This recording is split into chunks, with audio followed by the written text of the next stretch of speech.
Dr. Kary Mullis was awarded the Nobel Prize for his invention of the polymerase chain reaction, the PCR.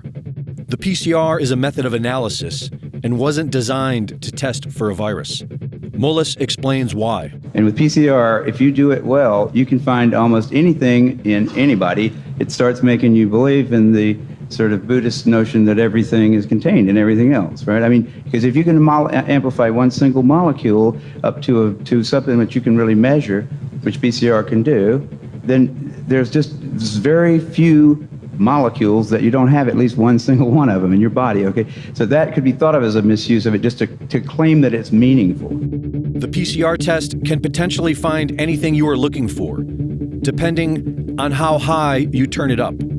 And this is exactly what has been done. The official protocol given for the PCR testing of COVID-19 created a floodgate of false positives to skew the results. They call it asymptomatic because it's a lie. These people don't have symptoms because they don't have COVID-19. They do it today because they've done it in the past and always gotten away with it. 30 years ago, Anthony Fauci, head of the NIH, made a name for himself by pushing for higher doses of the deadly drug AZT, an old cancer chemotherapy too dangerous for approval, onto AIDS patients.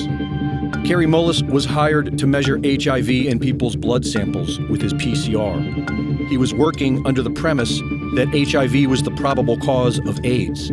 But when he went looking for the proof, he found there was none. They just made it up. What is that paper? Who do I go to for that? And I looked around, I asked a couple of virologists at that company, and they said, no, you don't have to reference. I said, I have to reference that because I don't know where that came from. How do I know that? And it turned out that nobody knew it. And I was getting really freaked about that. That's when I first started saying, they don't know. Nobody really knows.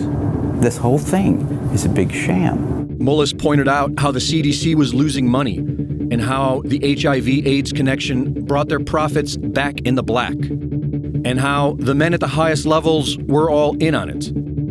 Kary Mullis knew these men were dangerous. They don't want people like me walking up and asking them those kind of questions, and they're willing to go to great lengths to prevent that.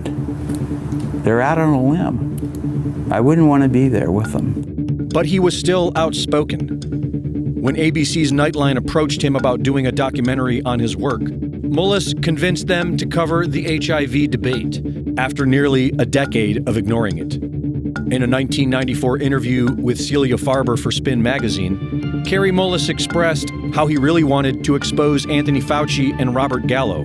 He said that he'd be willing to chase the little bastard from his car to his office, a Nobel Prize winner trying to ask a simple question from those who spent $22 billion and killed 100,000 people. It has to be on TV. I'm not unwilling to do something like that. Unfortunately, not many people were listening back then. And on August 7th, 2019, just about 3 months before the first utterance of COVID-19, Kary Mullis, age 74, a Nobel Prize winner, inventor of the PCR test, a man who was once willing and eager to expose Anthony Fauci, quietly died of pneumonia. The timing of it all is mysterious to many of us.